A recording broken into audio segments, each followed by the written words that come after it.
আমার একটা বিশেষ সেন্টিমেন্ট রয়ে গেছে কলকাতা ফেস্টিভ্যালের সম্পর্কে। তিল ধারণের জায়গা নেই, মাটিতে বসে আছে লোকে, হল ভর্তি। অ্যান্তোনিওনি উনি তো প্রায় কেঁদেই ফেললেন ওই অবস্থা দেখে। হ্যাঁ, এবারে অনেকেই আসেনি, কারণ আমি ঠিক জানি না। একটা ইন্ডাস্ট্রি হলে বিতর্ক হবে, কনফ্লিক্ট হবে। ফিল্ম ফেস্টিভ্যালের সঙ্গে তার কোনো সম্পর্ক না হওয়াই উচিত। ৩০তম কলকাতা আন্তর্জাতিক চলচ্চিত্র উৎসবের সূচনা হয়ে গিয়েছে। ৪ঠা ডিসেম্বর থেকে শুরু হতে চলেছে উৎসব। এইবার ফের কেআইএফএফ এর চেয়ারম্যান পদে ফিরেছেন গৌতম ঘোষ। এই বছরের ফোকাস কান্ট্রি ফ্রান্স। কান পাতলে শোনা যাচ্ছে গুঞ্জন, এইবার অতিথিদের আসনে অনেকেরই দেখা পাওয়া যাবে না। আরজিকর আন্দোলনের প্রভাব কি তাহলে চলচ্চিত্র উৎসবেও? কিভাবে সাজছে এই বছরের উৎসব? আনন্দবাজার অনলাইনের সব প্রশ্নের মুখোমুখি পরিচালক গৌতম ঘোষ। চেয়ারম্যান পদে নিযুক্ত হয়ে নস্টালজিক? এই ফেস্টিভ্যাল যখন শুরু হয়েছিল এই সোসাইটি, আমি এটার ফাউন্ডার চেয়ারম্যান ছিলাম এবং প্রায় শিশুর মতো আগলে আমরা ফেস্টিভ্যালটাকে দাঁড় করিয়েছিলাম। ফলে আমার একটা বিশেষ সেন্টিমেন্ট রয়ে গেছে কলকাতা ফেস্টিভ্যালের সম্পর্কে। অনেক অনেক পুরনো স্মৃতির কথা মনে পড়ে। অসাধারণ সমস্ত ফিল্ম মেকাররা এখানে এসেছেন, আনন্দ করেছেন। আমাদের দর্শক দেখে অবাক হয়ে গেছেন যে তিল ধারণের জায়গা নেই, মাটিতে বসে আছে লোকে, হল ভর্তি। মাইকেল অ্যান্তোনিওনি উনি তো প্রায় কেঁদেই ফেললেন ওই অবস্থা দেখে। জিলো পন্টিকর্ভ থেকে আরম্ভ করে জানুসি, সবাই সে সমস্ত স্মৃতি আমাদের কাছে খুব উজ্জ্বল হয়ে রয়েছে। তাই এই বছর আমি দায়িত্ব নিয়েছি এবং চেষ্টা করব একটা অন্যরকম রূপ দিতে ফেস্টিভ্যালটাকে। এই বছর কিভাবে সাজানো হয়েছে চলচ্চিত্র উৎসব? ওই 30 বছরের ফেস্টিভ্যালের উদ্বোধনের ছবিগুলো বা যারা গেস্ট এসেছিলেন তাদের ছবি নিয়ে একটা এক্সিবিশন করা হচ্ছে। এছাড়া এক্সিবিশন তো হচ্ছে তপনদার ওপর, তপন সিনহার ওপর, হরিসাধন দাশগুপ্তের ওপর, অরুন্ধতী দেবী।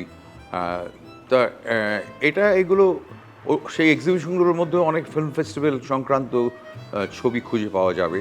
ফলে আমার মনে হয় যে ওটা খুব একটা বেশ নস্টালজিক ট্রিপ হবে আর কি সবার জন্য। চলচ্চিত্র উৎসবের অন্যতম আকর্ষণ প্রদর্শনী। এবছর আর কি কি থাকছে? আমার যেটা মনে হয় যেটা করতে পারবো, এখনও পরিকল্পনার মধ্যে রয়েছে, ব্যবস্থাও হয়ে গেছে, যে সেমিনার, সিম্পোজিয়াম, আলোচনা এইগুলো একটু যাতে আরও বেশি করে হয়। কারণ একটা ফেস্টিভ্যাল মানে শুধু ছবি দেখানো নয়। ফেস্টিভ্যাল মানে যে আমরা বিভিন্ন দেশের লোক মিলিত হোক, তাদের মধ্যে আলাপ আলোচনা হোক, বিতর্ক হোক, এইগুলোই নিয়ে ফেস্টিভ্যাল। ফলে আমার মনে হয় যে এইগুলো আমরা জোর দিয়েছি। ইন্টারন্যাশনাল স্পিকার্সরাও আসছেন, ন্যাশনাল লেভেল থেকে স্পিকাররা আসবেন, এবং যে বিষয়গুলোকে নির্বাচন করা হয়েছে সেগুলো অত্যন্ত গুরুত্বপূর্ণ এবং প্রাসঙ্গিক বিষয়। অ্যানালগ থেকে ডিজিটাল কী পরিবর্তন হয়েছে, ফিল্ম ফেস্টিভ্যালের আগের ফিল্ম ফেস্টিভ্যাল এখন ফেস্টিভ্যালে কী পরিবর্তন হয়েছে। তাছাড়াও রয়েছে একটা বিষয়, intolerance, global justice and media. এটা অত্যন্ত গুরুত্বপূর্ণ বিষয়। এর মধ্যে একটা পলিটিক্যাল অ্যাঙ্গেলও রয়েছে, সোশিও পলিটিক্যাল অ্যাঙ্গেল। তাছাড়া জব্বার প্যাটেল আসছেন, ওর সঙ্গে একটা কথোপকথন হবে। সিনেমা নিয়ে যারা পড়াশোনা করছেন তাদের জন্য কি আয়োজন? ইয়াং ছেলেমেয়েরা আসছেন, তাদের ছবি আছে, তারা ইন্টারঅ্যাক্ট করুক, কী করে তাদের ছবি দর্শককে দেখানো যায়, কী করে মার্কেটিং করা যায়, এগুলো একটা গুরুত্বপূর্ণ ব্যাপার। ফলে আমি আশা করছি যে ইয়াং জেনারেশনের ছেলেমেয়েদের এই ফেস্টিভ্যালটাকে এনজয় করবে এবং তারা তাদের মতামত তৈরি করবে, মতামত বিনিময় হবে। এটা এই আশায় রয়েছে, দেখা যাক। উদ্বোধনী অনুষ্ঠানের দিকে সকলেই তাকিয়ে থাকেন। কে কে আসছেন এবছর? উদ্বোধনী ছবিটা আমি বলতে পারবো। অতিথি কারা আসছেন, যে আমাদের যে সমস্ত international jury, members of the jury, তারা থাকছেন উদ্বোধনীতে। এছাড়া অন্যান্য যারা আসছেন সেটা নবান্ন এখনও ঠিক করেনি, ফাইনাল হয়নি। তবে এরা থাকবে, আমাদের ইন্টারন্যাশনাল গেস্টরা সবাই থাকবেন, ন্যাশনাল গেস্ট থাকবেন। উদ্বোধনের ছবি আমরা ঠিক করেছি, আমরা তপনদার যেহেতু শতবর্ষ, তপনদার গল্প হলেও সত্যি, এই ছবিটা দিয়ে আমরা দেখাবো উদ্বোধনী, মানে যেটা হবে ধনধান্যে। নন্দনে হবে আরম্ভ তার পরের দিন থেকে। কিন্তু তপনদার প্রতি একটা ট্রিবিউট হিসেবে আমরা ওই ছবিটা দেখাতে চাই, এবং ছবিটা একটা অসাধারণ ছবি, একটা কমেডি ছবি। তার মধ্যে অনেক কিছু রয়েছে, অনেক শুধু কমেডি নয়, সিরিয় কমেডি একবার ছবি। যে ছবিটা অসাধারণ অভিনয় করেছেন রবি ঘোষ, এবং ছবিটার একটা হিন্দি ভার্সন হয়েছিল, আপনাদের মনে আছে, বাবুর্চি। ফলে এটা তপনদার একটা বেশ গুরুত্বপূর্ণ ছবি, সেটা দিয়ে আমরা প্রথম ছবি হিসেবে আমরা দেখব। সাংবাদিক সম্মেলনের মঞ্চে অর্জুন চক্রবর্তী ছাড়া কাউকেই দেখা গেল না, কেন? হ্যাঁ, এবারে অনেকেই আসেনি, কারণ আমি ঠিক জানি না। তবে আমার মনে হয় যে ফেস্টিভ্যাল এমন একটা ব্যাপার, ইন্ডাস্ট্রিতে যদি কোনো মতভেদ হয়ে থাকে, নানা রকম কনফ্লিক্ট হতেই থাকে। একটা ইন্ডাস্ট্রি হলে বিতর্ক হবে, কনফ্লিক্ট হবে, আবার মিটেও যাবে।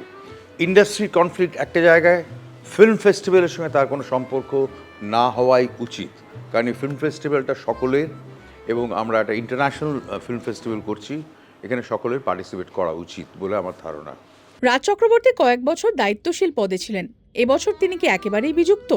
এটা আমি ঠিক জানি না, সবাইকে তো বলা হয়েছিল। ঠিক আমি তো মানে এই আমন্ত্রণগুলো তৈরি করে কিন্তু ইনফরমেশন ডিপার্টমেন্ট, আমাদের এই সোসাইটি থেকে করা হয় না। বলে কেন আসেনি আমি ঠিক জানি না। নেতাজি ইন্ডোর স্টেডিয়াম থেকে উদ্বোধনী অনুষ্ঠান সরিয়ে নিয়ে যাওয়া হলো ধনধান্য স্টেডিয়ামে, কারণ কি? ধনধান্য বিরাট 2200 সিট। আমরা চিরকালই, আমার অন্তত মত ছিল যে ইনঅগুরেশনটা সমস্ত পৃথিবীতে একটা অডিটোরিয়ামে হয়। নেতাজি ইন্ডোরটা ম্যানেজ করাটা খুব ডিফিকাল্ট, মানে এটা আমার মনে হয় যে অসম্ভব খরচ সাপেক্ষ। মানে আমাদের তো এটাও ভাবতে হবে, আমরা খুব লাকি যে আমাদের সোসাইটি, যে আমাদের পুরো টাকাটাই সরকার দেয়, কিন্তু সরকার ফিল্ম সিলেকশনের ব্যাপারে ইন্টারফেয়ার করে না। কিন্তু সরকার টাকা দিচ্ছে, এখানেও দেয়, কেরালাতেও দেয়। ফলে একদিক থেকে সুবিধা হচ্ছে যে আমাদের কোনো স্পন্সরের আদেশ পালন করতে হয় না, বা স্পন্সরের চাহিদা মেটাতে হয় না। আরজি কর আন্দোলন কি প্রভাব ফেললো এই বছরের চলচ্চিত্র উৎসবে? আন্দোলন হয়েছে, হয়তো এখনো খানিকটা চলছে, কিন্তু তার সঙ্গে ফিল্ম ফেস্টিভ্যাল কোনো সম্পর্ক নেই আমার মনে হয় না। এখানে দর্শক নিশ্চয়ই আসবে, ছবি দেখবেন, আলোচনা করবেন, তর্ক করবেন। আমার মনে হয় না এর সঙ্গে কোনো সম্পর্ক রয়েছে। প্রসেনজিৎ চট্টোপাধ্যায়ের আসার কথা ছিল, তাঁকেও দেখা গেল না, কেন? প্রসেনজিৎ তো আসার কথা ছিল, আসতে পারেনি, বোধহয় ফিল্মে শুটিংয়ে বম্বেতে আটকে গেছে, কারণ ও তো এই আমাদের কমিটির ভাইস চেয়ারম্যান। ফলে ওর পার্টিসিপেশনটা খুব দরকার। আমার মনে হয় ও কাল পরশু থেকে নিশ্চয়ই আসবে।